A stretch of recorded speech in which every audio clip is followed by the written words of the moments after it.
Во тоа време, кога влегов во една состојба направена како шах од минатата власт, каде што беше интенцијата да ми биде нанесена штета на угледот и на пред се на професионалниот меѓународниот, бидејќи врвот на ВМРО ДПМН се плашеше од тој мој адут, бидејќи имав силен меѓународен углед на економско ниво. Зборуваме за ДПМН, за ДПМН. Во времето во на тоа Крајевски, време, да. они се обидува да ме дискредитираат, па да ме тргнат од функција. Немаше да има никаков проблем да ме повикаат да ми кажа сигнал дека треба да си заминам од таму, но они се обидува да направат на сите успеси кои што сум ги направил и евидентирани во меѓународните води, сакаат да се обидат да ми стават петно во сивите. Тоа се главно партиски методи. Член сте на партија на ВМРО ДПМН? Бев тогаш у тоа време, и се обидува, не, дадов оставка тогаш, немам ништо со ВМРО 2010-та. Член сте на СДСМ, можеби, не? Сум на СДСМ од 2015. Добро. Како расте сега рейтингот на ВМРО? Не, никогаш. Не, со оваа структура на луѓе. Не. Ќе ни требат неколку емисии за ова, ако почнеме да отвараме теми. Ќе има можности, се надам. Со овој состав на ВМРО За ДПМН... кутиите не завршивме. Каде се депонирани или се запалени, уништени во топилница или што е со тие докази? Тоа ќе си го прашате поранешниот обвинител Љубомир Шврговски. Името заборав како беше точно. Зошто? Бидејќи во тоа време кога ВМРО ДПМН мене ме нападна, имаше изјава имаше пресконференција од моја страна, каде што јас дадов пратив порака до едни структури, дека нема да дозволам да биде посегнато по мојот личен интегритет, и тогаш Шврговски рече дека не знае за што станува збор. Јас во тие кутии му ги однесов сите предмети што беа однесени предходните 2 години и кои што донесоа состојба на ризик, уцени и закани, затоа што еден предмет од тие излезе во јавноста, тоа беше предметот со шишито за Срđan Керим. Така, знаеме колкав потрес во јавноста се случи со тој предмет. Ване Цветанов имаше уште 40 такви случаи, кои беа доволни, можеби и влада да се сруши во 2011 на изборите. Затоа опасноста Ване Цветанов во тоа време беше ставена на најјако во машината за мелење месо на режимот во тоа време. На срамно место сме во меѓународни рамки по корупција со меѓународни мерила и стандарди. Формиравме Министерство за борба против корупција. Премногу пораки, декларации, заложби, вербални само. Како ја цените ситуацијата со корупцијата во земјава сега во овој момент? Дали има некаков напредок или се останува само на хартија и на зборови? После резултатите од овие локални избори, јас со сиот мој професионален багаж и знаење и искуство, можам да кажам дека граѓаните им одговара корупцијата. Штом поддржаа индиректно една на мала врата да дадат доверба на една структура која што ја искреира корупцијата. Веројатно мислите се восхитуваат на луѓе кои умеат без труд да дојдат до државни пари. Очигледно им одговара на луѓето тоа, или не се свесни што се е корупцијата, колку е опасна и колку влијае директно на нив и на нивните деца. Корупција па изневерија некоја политичка партија и сега се обидува да дадат доверба на друга. За да се расчисти корупција, потребно е градење, за една институција да изградите систем, потребно е, у идеална ситуација за 2 години ние дојдовме на вратата на градење на систем кој што треба да профункционира за 1 година. Не можете на државно ниво, ако говориме за еден комплексен апарат со многу институции, да се направи. Поентата е што на веќе почнато и верувајте на направени реформи кои што ги направи оваа влада и Зоран Заев, одредени кругови на луѓе го нападнаа Зоран Заев со лично дискредитирање кон него и неговото семејство, што не е точно, а се успеа да се направи една атмосфера као на општо незадоволство од состојбата во делот за борба за корупција, избегнувајќи и клучните моменти, дека ВМРО ДПМН кампањата си ја заврши работата. ВМРО ДПМН го сруши СЈО. Проектот преку кој што требаше да биде расчистено со најдлабоката корупција во Македонија, предмети како империја и останати преку кој што требаше да се објасни на граѓаните. Добро, има ли држава капацитет да возобнови? Но тие истите пратеници кои што го блокираа процесот, законите за СЈО, законите за борба против корупција. Оваа влада нудеше палети антикорупцијски закони. Истите тие луѓе ги блокираа во собрание и сега истите тие луѓе лицемерно застанаа на кампања да бидат градоначалници на одредени општини. Така. Срамно. Апсолутно. Меѓутоа, ако имаме право обвинителство и прави судови, тогаш многу брзо ќе дојдеме до овој заклучок, ти што го кажуваш. Сега за сега се уште висиме во воздух, политичарите ги бркаат позициите за да брзо дојдат до богатство, до пари, до се. За Боки 13 уште една работа сакам да кажам. Он беше таа несреќна појава во СЈО, меѓутоа Катица му послужи како алатка за да влезе во тие валкани комбинации игри, заради тоа што сомнежот за целото негово постоење, од што го знаеме од јавноста, секогаш се поставувало прашањето од каде му се парите на Боки 13. Купува станови, доделува станови, поклонува, не знам, носи скапа гардероба, вози скапи автомобили. И секогаш се поставувало тоа прашање од каде на Боки пари. Добро, но власта треба да постава прашање, институциите треба да постава прашање. И ние сме си ги поставувале, меѓутоа сме си премолчували. Ова, штом власта не става капа врз тоа да покаже, да испита, да истражи. Вие сте соговорник со кој би разговарал можеби уште 2 часа, но време имаме уште 10 минути. Да се вратиме на овие денешниве теми, локалниве, завршија волја на народот, пуч од Калето, Москва, Софија, што се случи? Избегнувам да коментирам, јас сакам да читам конспиративни Ова е дистрикт, нема избегнување. Не, избегнувам се шегувам, јавноста чека мислење. Да коментирам конспирации или такви замешателства на тајни полиции, криминали или амбасади странски земји. Меѓутоа, ништо чудо да има од се помалку. Мене ме изненадува пак молкот на Калето. После објавувањето на оваа пластична коалиција што ја покажа Мицковски. Веста за 20-30 наоружени пред првиот круг. Тоа исто весе останува мистерија и останува сигналот. Не се вознемирување кај и во јавноста, и во државата, и кај политичари. Треба жртва да беше ДУИ или СДСМ? Кој требаше да биде жртва? Не мислам на таа група, него тоа се веќе ќе влеземе во доменот на спекулации, меѓутоа дека имало цел и со таа информација најверојатно имале. Кого сакале да заштитат или кого сакале да му наштетат, тоа е веќе тема на спекулација. Бранко или Зоран Црвенковски или Заев, кој е изборот на Боки 13? Боки Бургија. Се извинувам, Боки Бургија. Се плашам од полемики што ќе ги отворите натаму, нели, бургјашки, во рамките на бургјашкото движење, дека на оваа тема ќе имате инциденти сега повторно, или? Не, јас сум СДСМ симпатизер. Значи, и со Бранко, и со Заев, утре и со некој нов. Ке останам на таа линија, се додека го држат позад нашините ЕУ НАТО, и се додека гледам прогрес, прогресивни идеи во партијата. Закоравен, простете на терминот бранковист. Види, една фотка да се појави сега со Заев, ке речат дека сум закоравен заевист. Не ми пречеше тоа. Точно е дека имаше такви периоди. Со тоа Бранково крило на познатите оние црно-понеделнички пратеници, имавме пријатни средби, дружби и све тоа. Меѓутоа, од сите тие дружења со политичарите извлеков и многу корисно искуство. Никогаш не се мешам во кадровските политики на партијата која ја симпатизирам.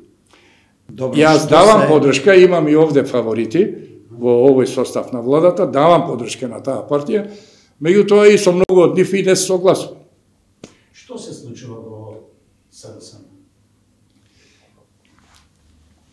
Не знам, ова мене што се случува, не знам точно да објаснам. Црвенковски го одмрзнува полека членството, сега Заев го замрзнува, како се движат инклинациите? Чудна ми е, не знам, ајде, може ќе се извлече некој заклучок од ова што ќе го кажам сега. Мене ме разочара начинот на натрепартиската борба на така наречените бранковисти со заевисти, со Заев, посебно и Шекерински. Тој стил на борба, која требаше да биде натрепартиска, се претвори во пресметка. И тоа се претвори во лична пресметка на јавни простори. Тоа се одрази на изборите? Да, најверојатно. И тоа е многу веројатно дека имало влијание во ова. Мене ме изненадува и ме запрепастува, ја не се согласувам со многу од нив, со кои сум бил и личен пријател, и сум, се познавам.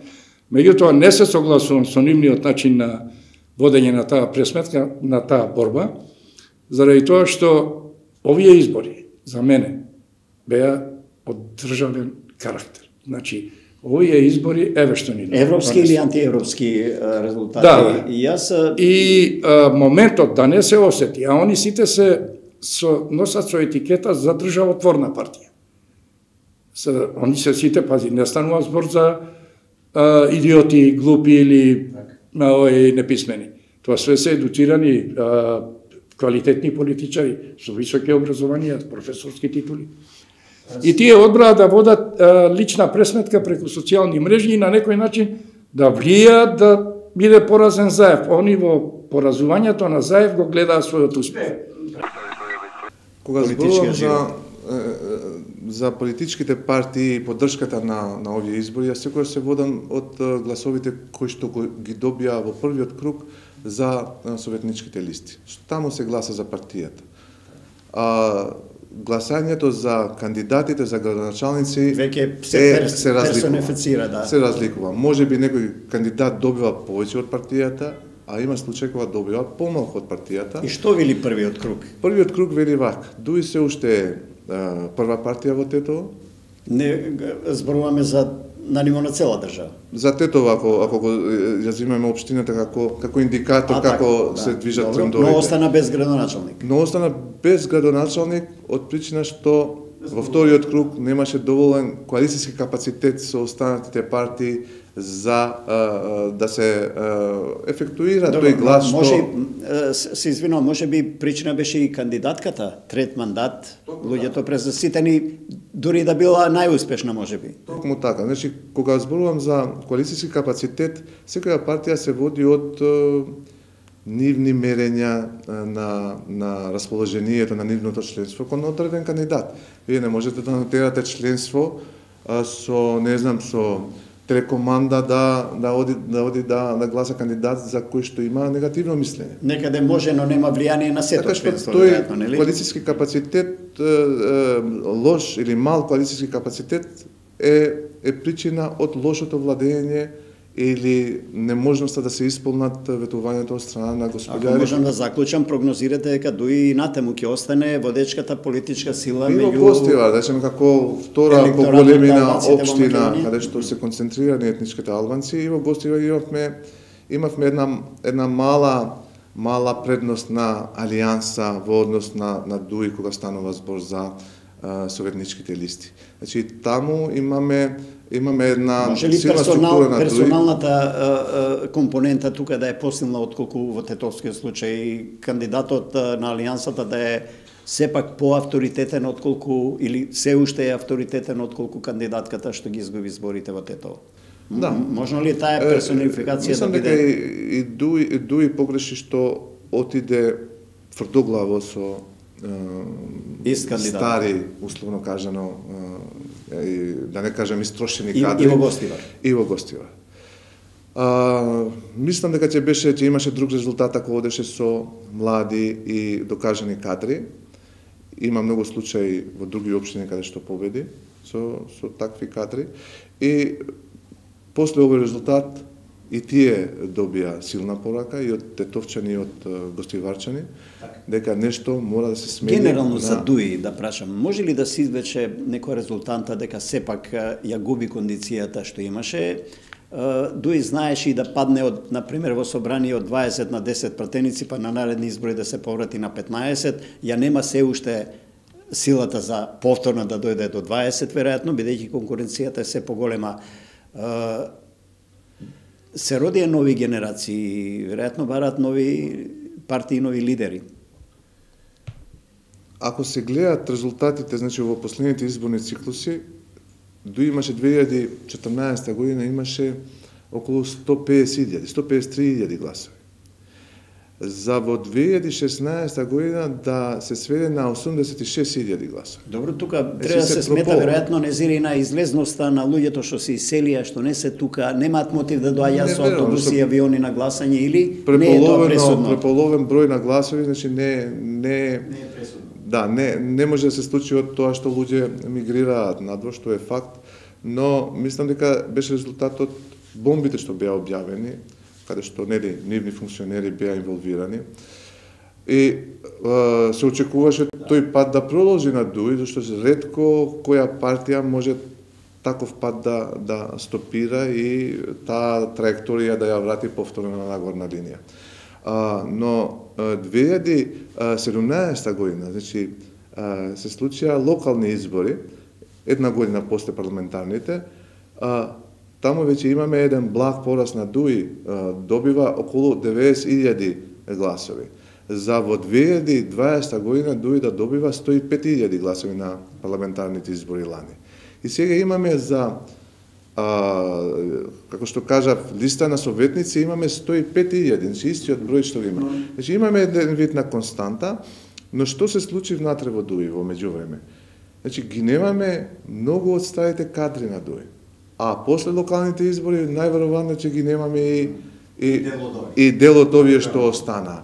Значи имаме една стара партија обнована од корен, да кажам, само Ахмети, може би еден или двајца ќе останат, и имаме опозицијски партии, нови партии кои од 2013 година функционираат и фактички веќе по некоја аналогија тоа и на СДСМ се случува, може би, со така наречените нели стари кадри, Скопски, Крила и така натаму, Чаршевски.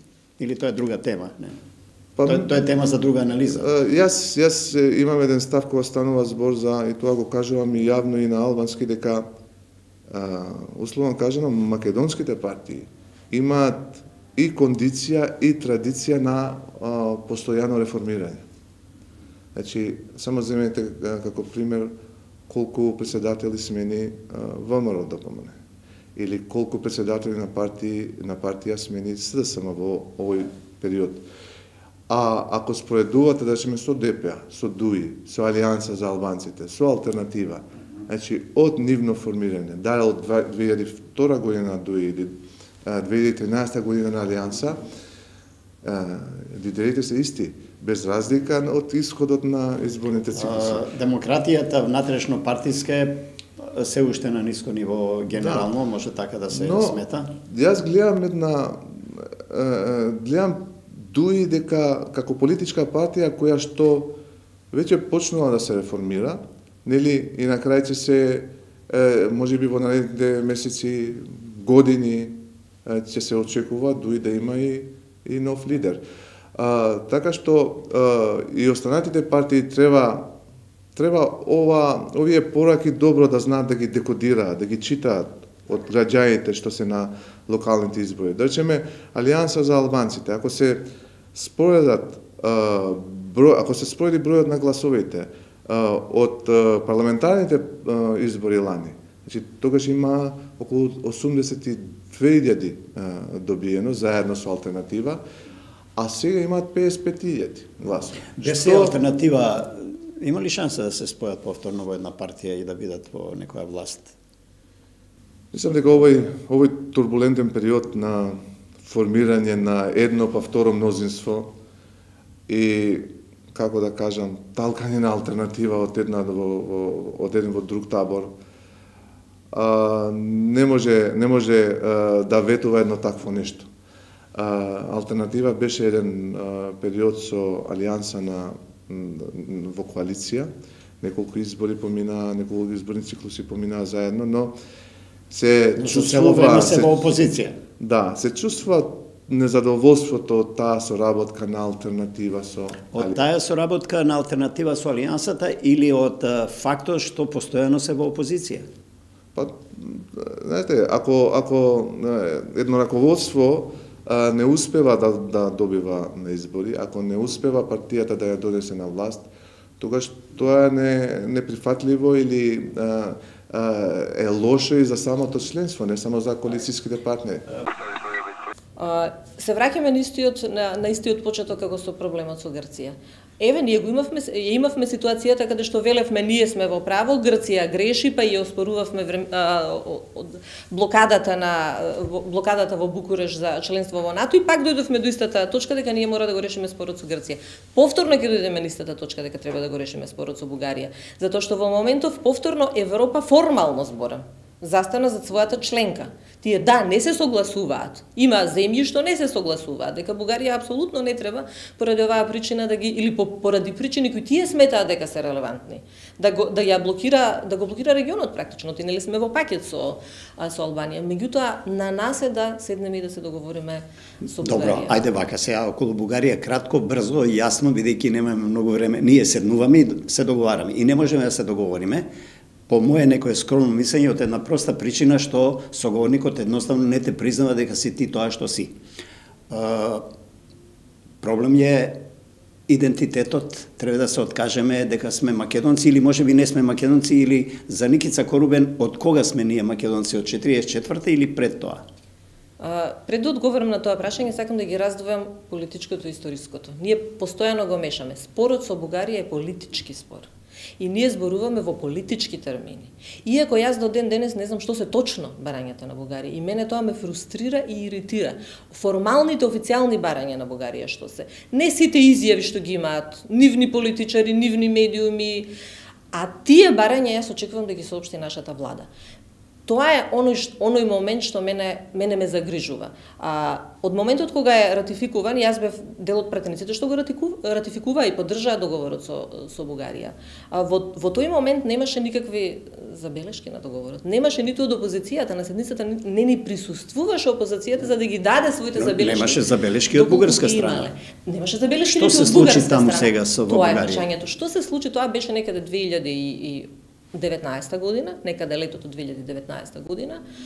И до ден денес јас го немам одговорот што се случи. Затоа што ние ја имавме поддршката од Република Бугарија пред тоа. Апсолутно беше еден од најголемите поддржувачи заедно со Грција за нашиот. Добро, ќе се вратам на вербалното. Еве што бара Бугарија и според поранешниот нивни активен политичар Каракачанов и таа цела филозофија. Потпишете дека сте македонци од 44-та година, дека пред тоа сте биле бугари. Може ли тоа да го направи македонската држава и македонското општество воопшто? И што мисли Никица Корубин? Од кога сме ние македонци? Мислам дека тоа не е барањето. Не ми одговарате на прашањето. Од кога сме ние македонци? Да, ќе ви одговорам.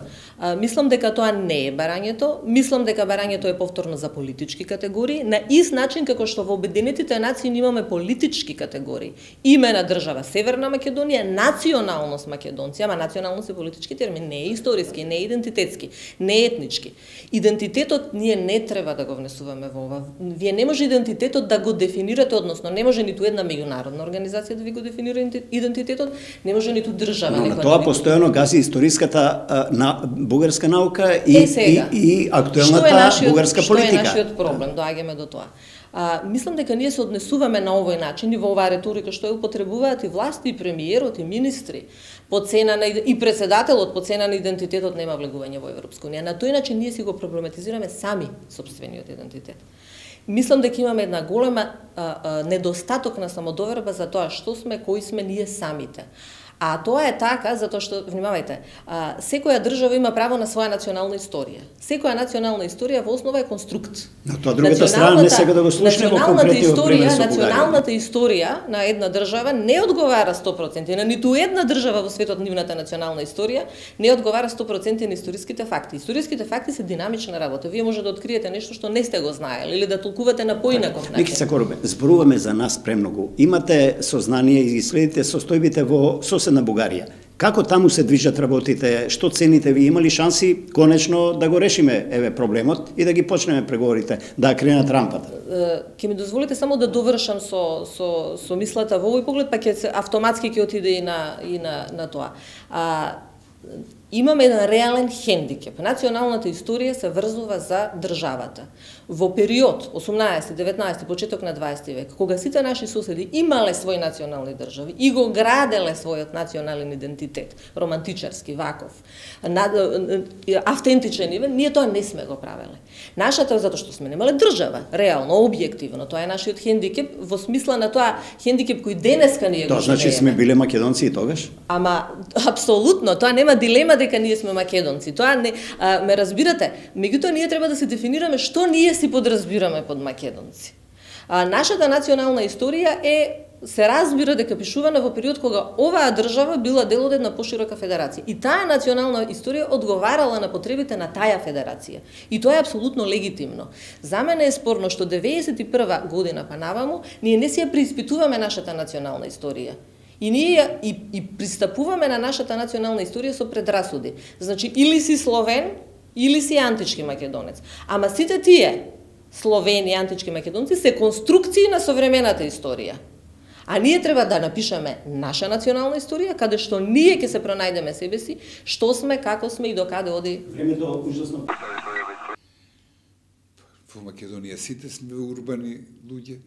Нема во селата се секако подиспразнати селата, скоро и да нема село. Сите сме припадници на едно урбано граѓанско граѓанство. На културолошката матрица индивидуална. Ме читате добро, знаете што прашувам. Тогаш да подсетам,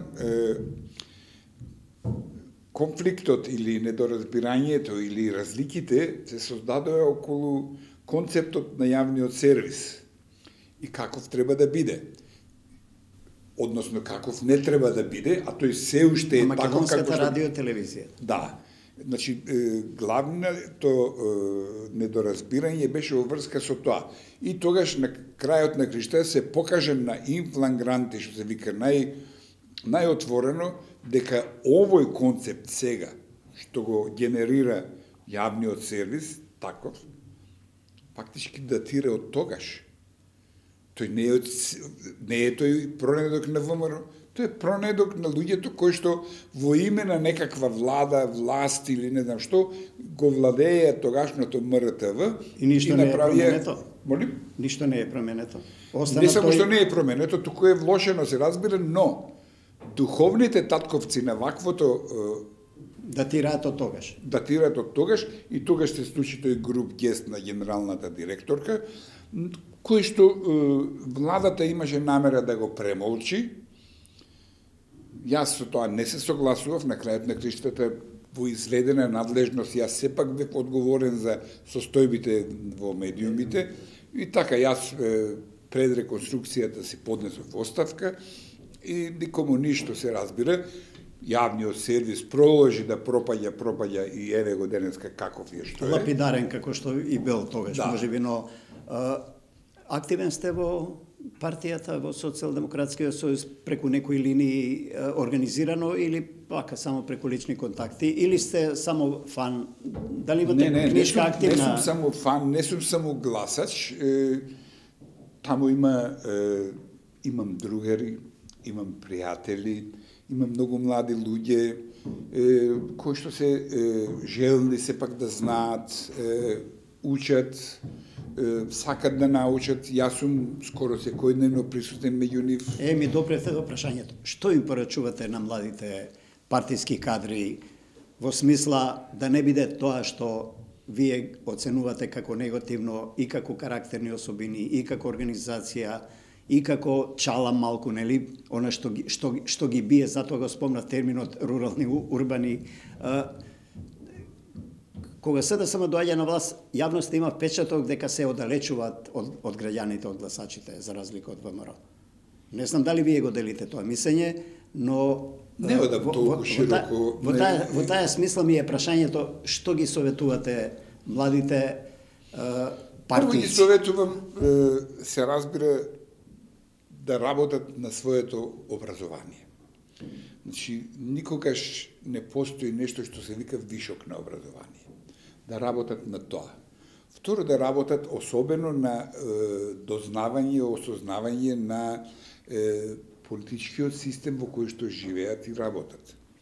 Трето, ги мотивирам или се обидувам да ги мотивирам за тоа да можат, бидејќи действуваат во едно општество, да можат да ги прочитаат потребите на граѓаните на општеството. Има ли млад политички потенцијал? Македонија воопшто, не мислам само на нема. Гледайте, една партија. До таму 1. јули 2017 година оваа земја доживеа, беше и со диагнозата на примени, ова беше окупирана земја, опустошена во секој поглед, и материјално и духовно.